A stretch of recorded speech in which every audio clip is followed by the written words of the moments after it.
Stock మార్కెట్లో invest చేసి మీ డబ్బులు డబుల్ చేసుకోవాలనుకుంటున్నారా? సుందరరామిరెడ్డి గారి లైవ్ సెమినార్ కి అటెండ్ అవ్వండి.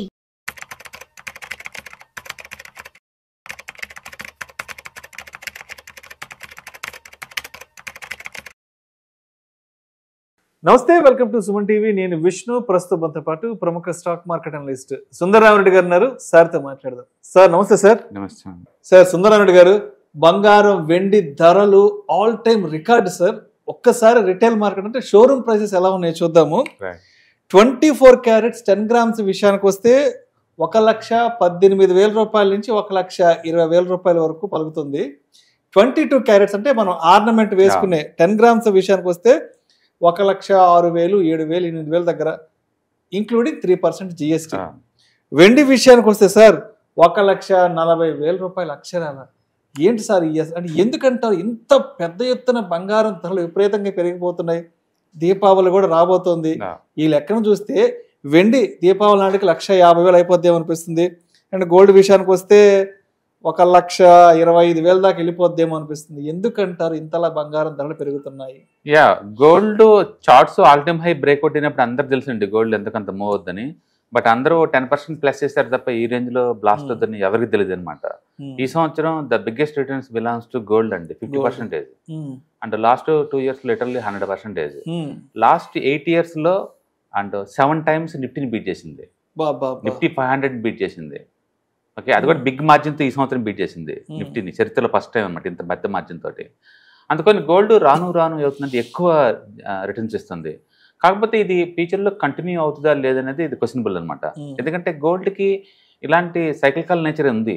ఇంత ముందు కూడా మనం చూసాం అనుకోండి, ఒక డెకేడ్ యావరేజ్ రిటర్న్స్ అది 19% దాకా ఇచ్చింది. ఇప్పుడు 21 నుంచి ఇప్పటి వరకు అయితే యావరేజ్ మీద 20% ప్రయాణం చొప్పున ఎత్తుంది. అయితే ఈ జర్నీ ఎంతకాలం కంటిన్యూ చేద్దాం అని తెలియదు.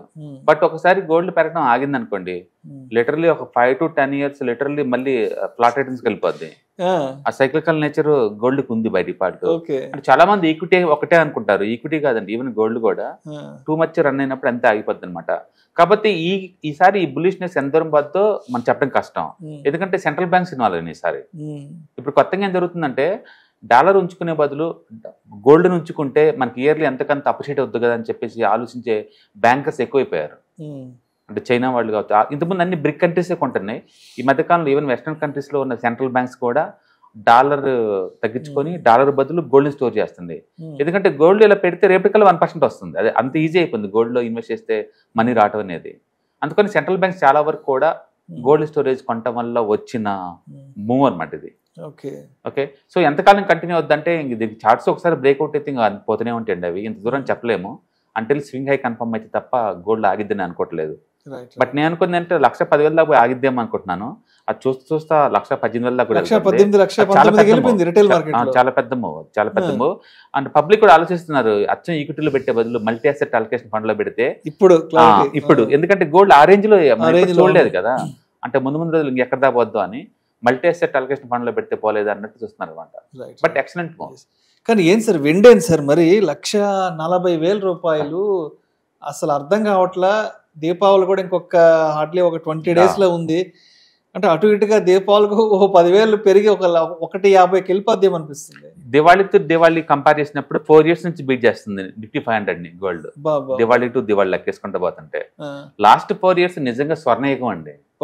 స్వర్ణయుగంలో 2022, 23 నుంచి బేసికల్ ఏంటంటే ట్రెడిషనల్ గా గోల్డ్ కొనే వాళ్ళని ఈక్విటీ వాళ్ళు సెటర్లు వేస్తారు, ఏమొస్తుంది దాంట్లో పెడితే అని. బట్ ఇప్పుడు ఏం మాట్లాడుకుని చేసి పడేసింది గోల్డ్. ఆ రేంజ్ లో రిటర్న్స్ వస్తుంది అనమాట. అండ్ వాలటిలిటీ లేకుండా సైలెంట్ గా మూవ్ అవుతా ఉంది.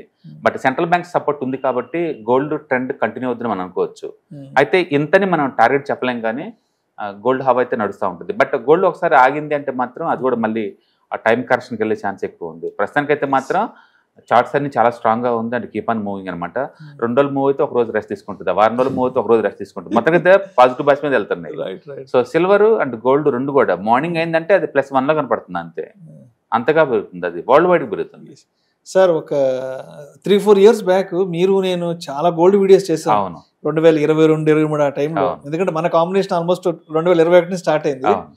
అప్పట్లో 50,000 60,000 అని మాట్లాడుకున్నారు. అమ్మో 50,000 పెరిగిపోతుందంటే 60,000 పెరిగిపోతుందంటే అది ఇప్పుడు అంతకంత అయిపోయింది కదా. అవును, అంతకంటే ఇంకా ఎక్కువ పెరుగుతుంది. అది ఇంకా ఎక్కువ పెరుగుతుంది. జస్ట్ నీకు 10 days బ్యాక్ తీసుకుంటే ఇప్పటికి 10,000 పెరిగింది. అవును, 10 days బ్యాక్ తో పోల్చుకుంటే. అవును, అంటే పబ్లిక్ కూడా ఏమైందంటే ఈ బ్యాంకులో డబ్బులు ఉంచే బదులు ఈ రియల్ ఎస్టేట్ వాటిలో పెట్టే బదులు గోల్డ్ పెట్టేసుకుంటే వారం రోజులు ఉంచుకున్న 2% వచ్చింది దాన్ని ఆ సైకాలజీ పట్టుకొస్తుంది. అంటే బహుశా గోల్డ్ కూడా స్పెక్యులేషన్ ఎంటర్ అవుద్దాము, ఈక్విటీలో ఎంటర్ అయినట్టు. ఈక్విటీలో ఆప్షన్ మార్కెట్ లో మార్నింగ్ పెడితే ఈవినింగ్ కల్లా వచ్చింది ఎలా అంటారు, గోల్డ్ కూడా 1 week పెడితే 1% వచ్చిద్దేమో అన్నంతగా అది స్పీడ్ గా వెళ్తుంది. అది నిజంగానే అలానే వెళ్తుంది. గోల్డ్ ఆ రేట్స్ కూడా అలానే పెరుగుతుంది అనమాట. మొత్తానికైతే గోల్డ్ షాప్ వాళ్ళకి మాత్రం అందుబాటులో ధర వాళ్ళకి అందుబాటులో లేకుండా చేస్తుంది.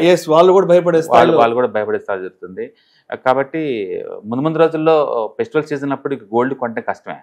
అందుకే గవర్నమెంట్ వాళ్ళు కూడా 9 calories వాటికి కూడా హాల్ మార్కేసి మరి తీసుకున్నారు. 9 carats 14 కూడా తీసుకొస్తారు. అవును, ఎందుకంటే ఇప్పుడు ఈ చైనా కూడా ఎందుకు విపరీతంగా గోల్డ్ కొని తెచ్చిపెట్టుకుంటుందంటే అసలు ఇప్పటి వరకు వరల్డ్ వైడ్ గా మనం చూసుకుంటే అతి తక్కువ గోల్డ్ ఉండి కూడా గోల్డ్ మీద డామినేట్ చేసే మార్కెట్ అంటే లండన్. బ్రిటన్ వాళ్ళకి సొంత గోల్డ్ ఉంది 380 టన్నులు అండి. 380 టన్నులు అంతే. ఇండియాలో ముత్తూట్ ఫైనాన్స్ దగ్గర లాకర్లో పబ్లిక్ యొక్క గోల్డ్ ఉంది 250 టన్నులు అండి. ఆర్నమెంట్స్ 270 టన్నులు ఇండియాలో ఒక సింగిల్ కంపెనీ లాకర్ లో ఉంది. ఎంటైర్ బ్రిటన్ కి వాళ్ళ ఓన్ గోల్డ్ ఉంది 380 టన్స్ అండి. అలాంటి బ్రిటన్ వరల్డ్ వైడ్ గా గోల్డ్ స్టోరేజ్ మొత్తం అదొక్కటి మెయింటైన్ చేస్తుంది వెల్ స్ట్రాంగ్ గా. ఈవెన్ ఇండియన్ గోల్డ్ కూడా సగం ఇప్పటికీ అక్కడే ఉంటది. అంటే ప్రపంచవ్యాప్తంగా ట్రెడిషనల్ గా మొదటి నుంచి కూడా లండన్ లాకర్ లో పెడతారు. అక్కడ పెట్టేసి దాన్ని తనఖా పెట్టి కావాలంటే డబ్బులు తీసుకుంటే చాలా ఈజీ అనమాట. అందుకని ఫైనాన్స్ వాళ్ళు మొత్తం కూడా లండన్ లో గోల్డ్ పెట్టేసి దాన్ని తనఖా పెట్టేసి లివరేజ్ గేమ్ ఆడటం అనేది మొదటి నుంచి జరుగుతుంది. ఇప్పుడు కొత్తగా ఆ మార్కెట్ లోకి చైనా వాళ్ళు ఎంటర్ అవుతున్నారు. ఎందుకంటే చైనా వాళ్ళు వరల్డ్ లోనే బిగ్గెస్ట్ గోల్డ్ మైనర్స్, వాళ్ళు biggest gold importers, biggest gold consumers కూడా వాళ్ళే. అండ్ వాళ్ళు లిటరల్లీ లాస్ట్ 10 years నుంచి ఎవ్రీ ఇయర్ 1000 tons చొప్పున ఇంపోర్ట్ చేసుకుంటూ పోతున్నారు వాళ్ళు. ఈ పాయింట్ ఆఫ్ టైంలో గోల్డ్ బీభత్సంగా కన్జ్యూమ్ చేస్తూ ఇంపోర్ట్ చేసుకుంటున్న కంట్రీ ఏదైనా ఉందంటే అది చైనా వాళ్ళు అనమాట. ఇప్పుడు వాళ్ళు ఏంటంటే గోల్డ్ ఎక్స్చేంజ్ ద్వారా వాళ్ళు కూడా వాళ్ళ దేశంలో గోల్డ్ కొనుక్కోండి ఇక్కడే స్టోర్ చేసుకోమని చెప్పేసి ఆ స్టోరేజ్ ఫెసిలిటీని ఆఫర్ చేస్తున్నారు. అంటే ఏమి లేకుండా లండన్ వాళ్ళే డామినేట్ చేస్తున్నప్పుడు వెస్టర్న్ వరల్డ్ మొత్తాన్ని, మేము గోల్డ్ ఎంత ఇంపోర్ట్ చేసుకుంటాము, ఇంత కన్జ్యూమ్ చేస్తాము, మా దగ్గర ఇంత గోల్డ్ ఉంది కదా, మేము ఎందుకు దాన్ని డెవలప్ చేయకూడదు అని చెప్పేసి అది గోల్డ్ స్టోరేజ్ దానికి ఎంకరేజ్ చేస్తుంది అనమాట. అందుకని వాళ్ళు సోవరింగ్ ఫండ్స్ లాగా పెట్టేసేసి మీకు ఎవరికైనా వేరే కంట్రీస్ కావాలంటే గోల్డ్ కావాలంటే మా కంట్రీలో కొనుక్కోండి మా ఎక్స్చేంజ్ ద్వారా, మా దగ్గర స్టోర్ చేసుకోండి, దానికి కావాల్సిన ఫైనాన్స్ కూడా మేమే ఇస్తాం, దానికి కావాల్సిన డిపాజిట్లో చేసుకోవచ్చు అంటున్నారు. ఒకటి చైనా వాళ్ళు biggest trading partner world majority కంట్రీస్కి. ఇప్పుడు ఈవెన్ ఇండియాలో కూడా China is one of the biggest trading partner. Even రేపొద్దున మనం కూడా గోల్డ్ ఎక్కడో కొని ఎక్కడో స్టోర్ చేసే బదులు చైనాలో కొనుక్కొని చైనాలో స్టోర్ చేసుకోవచ్చు. ఎందుకంటే వాళ్ళు బిజినెస్ పార్ట్నర్ కాబట్టి మనకి వాళ్ళు డిఫాల్ట్ అయ్యే ఛాన్స్ లేదు. అందుకని ప్రపంచానికి ఏంటంటే డీడాలరైజేషన్ అవుతున్న ఈ టైంలో చైనా వాళ్ళు చేసిన ఈ ఆఫర్కి ఏంటంటే వెస్టర్న్ కంట్రీస్ మొత్తం ఒక రకమైన భయం ఆవగించింది అనమాట.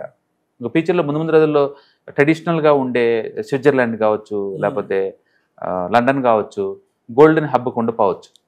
అది స్లోగా షిఫ్ట్ అవుతుంది అనమాట, చైనాకి షిఫ్ట్ అవుతుంది. అంటే చైనా వాళ్ళు ఫస్ట్ అటెంప్ట్ ఇది. Right sir. సార్ ఇప్పుడు అదేవిధంగా ఇప్పుడు ఈ లక్షలు పోసి బంగారం వెండి కొనలలో ఉంటారు. అందరూ 1,20,000 1,30,000 వెండి విషయానికి వస్తే 1,50,000 పెట్టి అందరూ ఇన్వెస్ట్ చేయలేరు, కొనలేరు. కాబట్టి ఇటువంటి వారికి వేరే ప్రత్యామ్నాయ మార్గాలు ఏమున్నాయంటారు? అంటే గోల్డ్ ఈటీఎఫ్లు, గోల్డ్ మ్యూచువల్ ఫండ్స్ ఉంటాయి కదా, వాటిల్లో ఎంత ఇన్వెస్ట్ చేయొచ్చు అంటారు? ఎంత రిటర్న్ ఎక్స్పెక్ట్ చేయొచ్చు over a period of time తర్వాత? సో బేసికల్గా పబ్లిక్లో మనం పర్టికులర్ మనం ఇన్వెస్ట్మెంట్ కమ్యూనిటీ చూసుకుంటే గోల్డ్లో నిజంగా ఇన్వెస్ట్మెంట్ చేసే పర్సెంటేజ్ 2-3% కూడా ఉండదండి. గోల్డ్ యాజ్ ఎసెట్ క్లాస్ లాగా ఇన్వెస్ట్ చేయరు అసలు ఇండియా వాళ్ళు ఎవరు కూడా. గోల్డ్ కొంటమే తప్ప అమ్మటాలు ఉండదండి, అందుకంత పెరుగుతుంది అది. ఇండియాలో గోల్డ్ కొంటాం ఏదన్నా అవసరమైతే తప్ప అమ్మటాలు ఏమి ఉండదు. అందుకని గోల్డ్ నిజంగా ఇన్వెస్ట్మెంట్ వెహికల్ లాగా చూస్తారా ఇండియన్స్ అంటే అది క్వశ్చన్ మార్కే. ఎందుకంటే పర్మనెంట్ లాగా తీసేసుకుంటారు అంతే, తరతరాలకి ఇచ్చేసుకుంటూ పోతారు కదా, గిఫ్ట్లుగా మళ్ళీ తిరిగి అమ్మటం ఉండదు. అమ్మటాన్ని వాళ్ళ షేమ్ గా ఫీల్ అవుతారు. గోల్డ్ తీసుకెళ్లి అమ్ముకోవడం అది ఫైనల్ అనమాట, లాస్ట్ అండ్ ఫైనల్ ఆప్షన్ అది అంతే తప్ప ఫైనాన్షియల్ గా డౌన్. అందుకని గోల్డ్ దారుణంగా డ్రాప్ అయినా లేదా బీభత్సంగా పెరిగినా ఇండియా వాళ్ళు ఎలాంటి రెస్పాండ్ ఉండదు. ఇండియా నుంచి ఎవ్రీ ఇయర్ బై డిఫాల్ట్ వీళ్ళు 700 tons వరకు ఇంపోర్ట్ చేసుకుంటారు. తగ్గితే ఎక్కువ చేసుకుంటారు, పెరిగిన కూడా చేసుకుంటారు. అందుకని గోల్డ్ ఇండియన్ సంబంధించేసి గోల్డ్ ని లేదా సిల్వర్ ని ఇన్వెస్ట్మెంట్ లా చూసేవాళ్ళు చాలా తక్కువ మంది. ఒకవేళ ఎవరన్నా దాన్ని ఇన్వెస్ట్మెంట్ వెహికల్ లా చూడాలనుకుంటే కనుక మల్టీ అసెట్ అలొకేషన్ ఫండ్స్ లా కొన్నారనుకోండి, అందులో ఎలా గోల్డ్ సిల్వర్కి ఎక్స్పోజర్ ఉంటుంది, అలా ఎక్స్పర్ట్ చూసుకుంటారు రైట్ టైం ఏది రాంగ్ టైం ఏది అనేది. లేదు మీకు దాని మీద మోజుంది కొనుక్కోవాలనుకుంటే గోల్డ్ మ్యూచువల్ ఫండ్స్ ఈటీఎఫ్స్ ఉంటాయి కదా, అవి యూనిట్స్ స్లోగా కలెక్ట్ చేసుకుంటూ పోవచ్చు, ఆ రూట్లో కూడా వెళ్ళొచ్చు. బట్ నేను అంటుందంటే సింగిల్ అసెట్ లో పెట్టడం కన్నా ఈ మల్టిపుల్ అసెట్ లో పెట్టడం బెటర్ అనమాట. ఎందుకంటే లాస్ట్ 14 months జీక్యూటీ మూవ్ అవ్వట్లేదంటే దాని అర్థం నెక్స్ట్ 14 months పోదని కాదు కదా. ఎందుకంటే గోల్డ్ ఆల్రెడీ బాగా పెరిగిపోయింది, ఈ టైంలో దాని నుంచి ఇంకా అంత మూవ్ ఎక్స్పెక్ట్ చేయలేవు. మేబీ ఇయర్లీ 10 to 12% ఎక్స్పెక్ట్ చేద్దాం కదా, 50 ఎక్స్పెక్ట్ చేయలేదు డెఫినెట్గా. ఓకే, అది అందుకని నువ్వు మల్టీ అసెట్ అలొకేషన్ ఫండ్కి ఎక్స్పోజ్ అంటే ఇండైరెక్ట్ గోల్డ్కి, సిల్వర్కి, రియల్ ఎస్టేట్కి అన్నిటికీ ఎక్స్పోజ్ అయినట్టు ఉంటుంది. బెస్ట్ ఏంటంటే go for multi asset allocation fund. లేదా నాకు మోజు ఉంది అనుకుంటే కనుక గోల్డ్ మ్యూచువల్ ఫండ్స్ ఉంటే ఈటీఎఫ్స్ ఉంటే కొనుక్కోవచ్చు. బట్ ఇండియాలో చాలా తక్కువ అచ్చం గోల్డ్ ని ఒక ఇన్వెస్ట్మెంట్ వెహికల్ లాగా అనుకునే వాళ్ళు. అంటిల్ బ్లాక్ మనీ ఏదైనా ఉంటే దాన్ని కన్వర్ట్ చేసి లాకర్ లో పెట్టుకోవడం తప్ప అమ్మే కాన్సెప్ట్ అయితే ఎవరికి ఉండదండి. Right sir, thank you sir, thank you so much. October 12వ తారీఖు మీకు దగ్గరలోని సిటీకి వస్తున్నాం. వైజాగ్, తిరుపతి అండ్ నెల్లూరు ఈ 3 సిటీస్లో ప్లాన్ చేస్తున్నాం. సో మీరు ఎవరైనా సరే స్టాక్ మార్కెట్ మీద passive income as well as active income కనుక ETFs, index funds and mutual funds ద్వారా ఎర్న్ చేద్దాం అనుకుంటే ఇది మంచి అవకాశం. సో మీరు ఎవరైనా సరే మీ దగ్గరలో సిటీస్ వాళ్ళు అనుకుంటే కనుక కింద స్క్రోల్ అవుతున్న నెంబర్పై పింక్ చేసుకొని మీరు సీటు రిజర్వ్ చేసుకోండి.